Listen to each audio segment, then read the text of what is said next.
Hi everyone, I hope everyone's doing well at home. I wanted to talk a little bit about another strategy that might be helpful while you are at home with your child right now, and that is called the OWL strategy, OWL.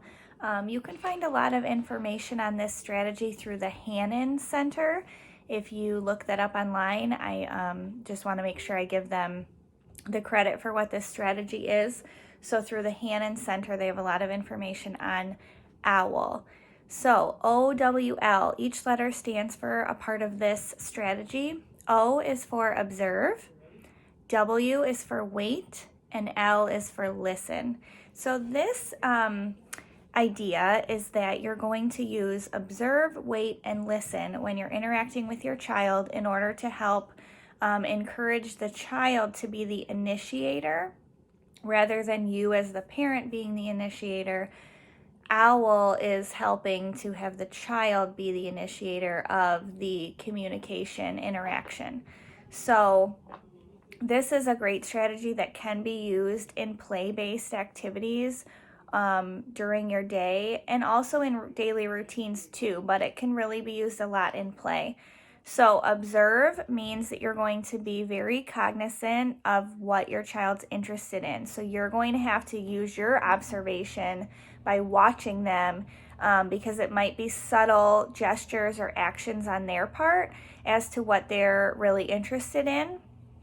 And then you're going to use waiting, which means after you've observed them and established what it is that they are showing interest in doing, then you're going to wait. So typically you might be the one to start all the initiations and start with questions or comments or offering parts to the toy or just anything where you're the initiator. But waiting means that you're going to just silently count to yourself if that's helpful, because having really long silent pauses can be really challenging for everybody. So you might just start with 5, counting to 5 seconds to yourself slowly, and then you can even try to increase to 10, because if you think about it, sometimes children really do need more processing time than we think they do, or they might initiate if we were to hold out just a little bit longer. So silently to yourself,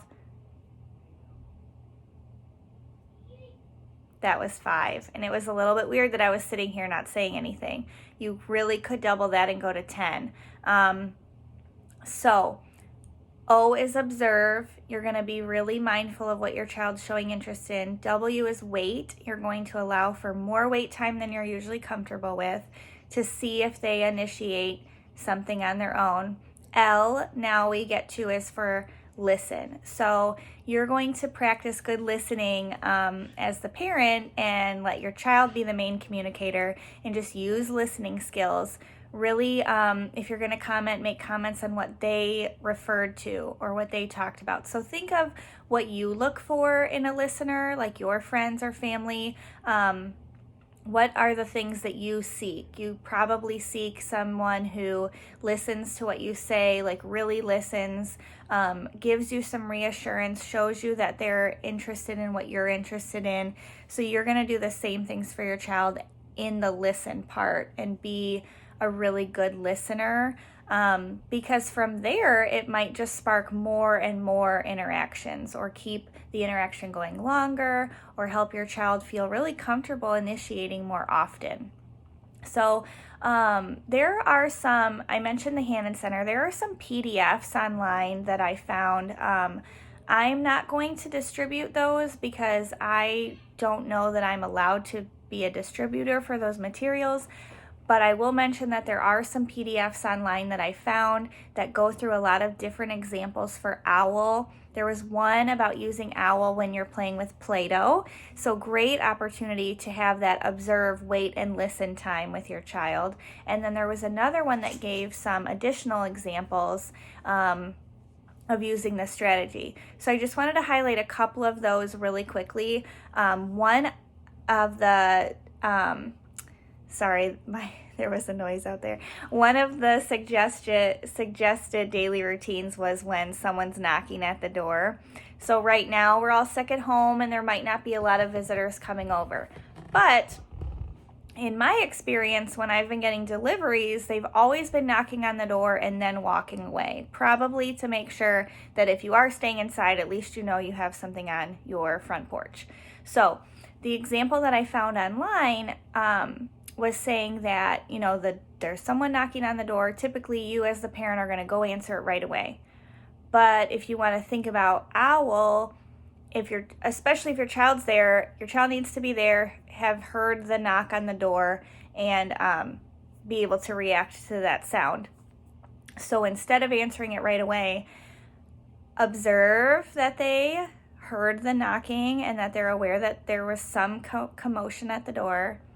Wait and see what they do if you don't answer the door. Do they initiate something? Maybe they pull at your hand, pull at your shirt, maybe they point to the door, maybe they make a sound. If they're talking, maybe they say door or who is it or something like that. So use that waiting to see what they do and if they initiate something rather than you. And then listening. So after you go through opening the door and either answering it for somebody or getting your package or whatever it ended up being for, then if your child maybe wants to have like a little dialogue about it, just be a good listener, or just kind of go with it and see if they turn it into like a learning opportunity for you. So that's just one example of owl in a daily routine, not even in play, just a simple way to use those three pillars that are the owl strategy. So again, a lot of this can be found through the Hanen Center. They do a lot of work for parent focused intervention and coaching. So I'm not here in this video to recommend them or anything except to point you to that direction if you want further examples for owl and how to best use owl with your child at home. So O is observe, W is wait, L is listen, and this can be a really great strategy to help your child initiate an interaction, communicate more with you, have you lead a little less and the child lead a little bit more. So this is about a child-led interaction. And like I said, there's a lot of other examples that you could use for this. So I'm going to share one more that I saw online, and then that should wrap this up. But the other one that I saw was a mom is holding her baby and there's a mirror. So mom wants the baby to look at her face in the mirror, but baby is not looking at her face. So mom has to observe, why is she not looking? Well, the baby's sock had fallen off just on one foot, so baby was really preoccupied with looking at that. So mom just made a little comment about that. Oh, your sock fell off, to show that observation was made. And then she waited, giving that wait time, and baby kind of gestured to her foot and to the sock on the floor. So then you're going to listen, and they may not be talking, but you're going to listen in a sense for further actions or gestures to show you where your child is in the interaction. Are they engaged to continue to talk about how the sock fell off? Maybe now you want to put it back on. Maybe then you can go back to looking in the mirror. So I hope that also gives an idea of what owl can be just embedded into a simple routine throughout your day. So, all right, I hope you guys can use that strategy a little bit at home, and I hope that helps. So I will see you all very soon, I hope. Okay, bye-bye.